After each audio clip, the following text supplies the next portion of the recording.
It's obvious through the entire movie Encanto that Abuela is a traumatized individual. She has lost her husband early in her life when she had triplet children, babies just born. And we know that she loved her husband and that she's severely traumatized by his passing, but we don't know until the very end how he'd passed away, what actually happened. And it's a pretty profound comment on trauma. As a trauma therapist, I thought this was such a great movie in terms of understanding the impact of unresolved trauma. My name is Monica Maurer. I am a licensed therapist and I do specialize and I'm certified in EMDR, eye movement desensitization and reprocessing, which it serves as a wonderful therapy for trauma. So I'm going to give some comments on this movie based on that perspective.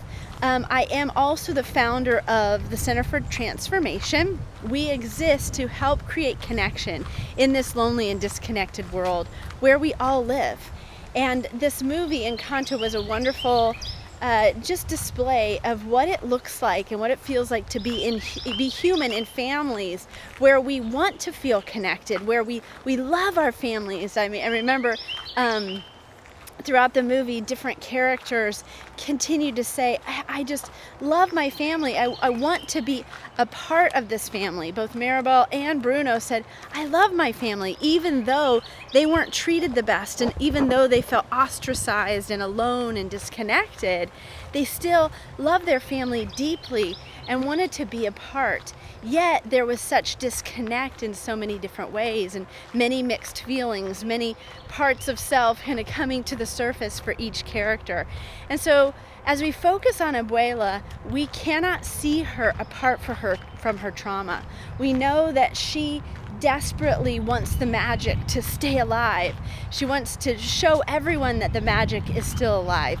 Even though the magic is dying, she doesn't want to let anybody know. There's such denial of the process that's happening and fear that's motivating her need to kind of keep her deepest fears quiet and hidden from the rest of the family.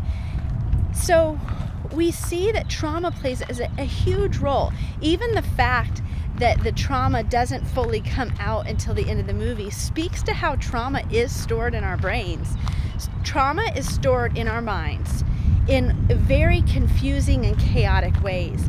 In fact, we do not think about trauma in a linear perspective. When we have past trauma, whether it's something as severe as a death or an abuse that's come our way, when we have that kind of thing happen to us, our brain stores it in more the fight or flight center, and it remembers it in segments that are not necessarily linear.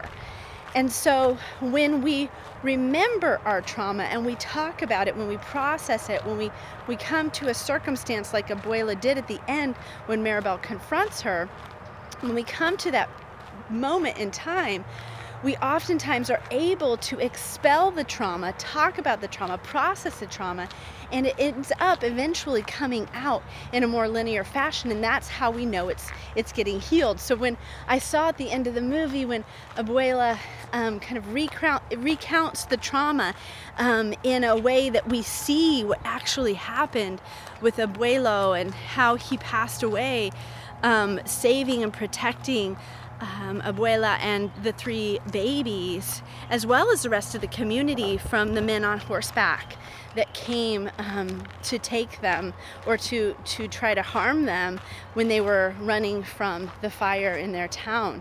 I mean, such a sad moment for her. She had not only lost her home where she was with her husband, who she loved so much, and her 3 new babies.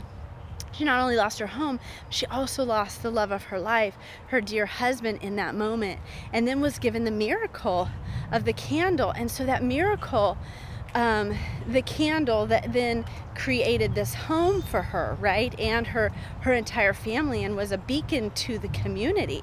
It was a powerful miracle that she was given, and she held so tightly to the miracle that it became more about the miracle and than it did the people involved with the miracle, the people who were recipients of the gifts that were given. And so it's an interesting comment, because her focus, her rigidity, her fusion with that miracle then created a space for her where she couldn't enjoy life. She was living in fear. And a lot of that is because that trauma was trapped inside of her body. We know that the body holds trauma. When it's not processed, the body is continuing to hold it inside.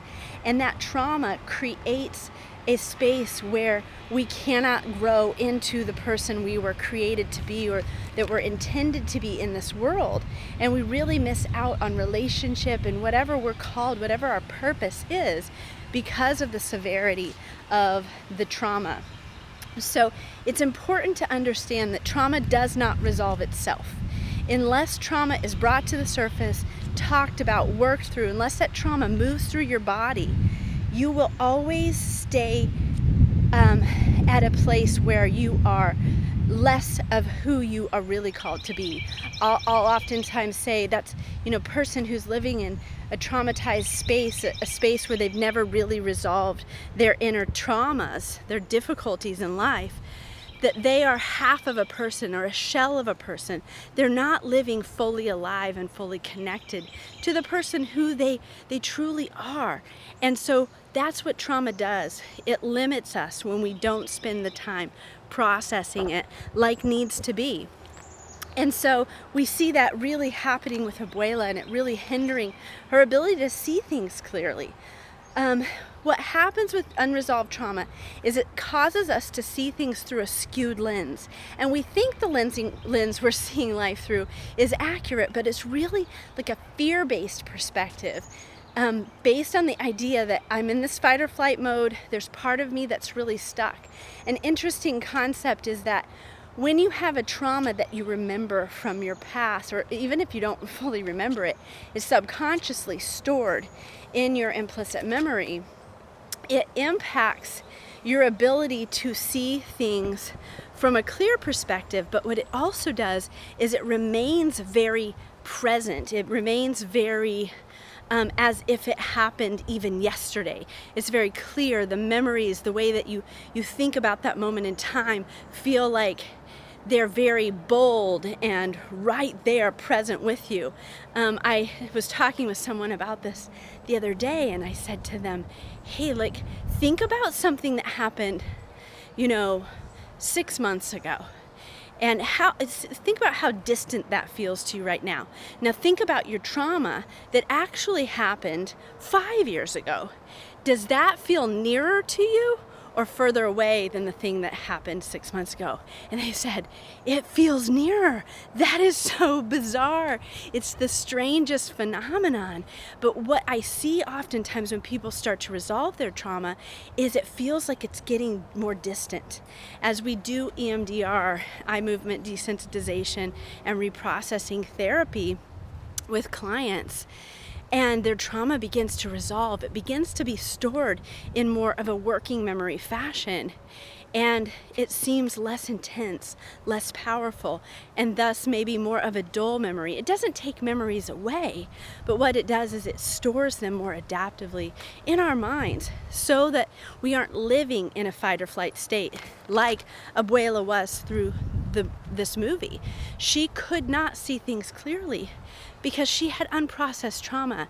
So she was seeing things from a very skewed lens, which caused her harm to herself because she couldn't experience the joys and the expressions of life that really were right at her fingertips. And she was harming others, as Maribel really confronted at the end. When trauma is finally resolved, we have the trauma more adaptively stored in our brain, where we believe the truth about ourselves and others.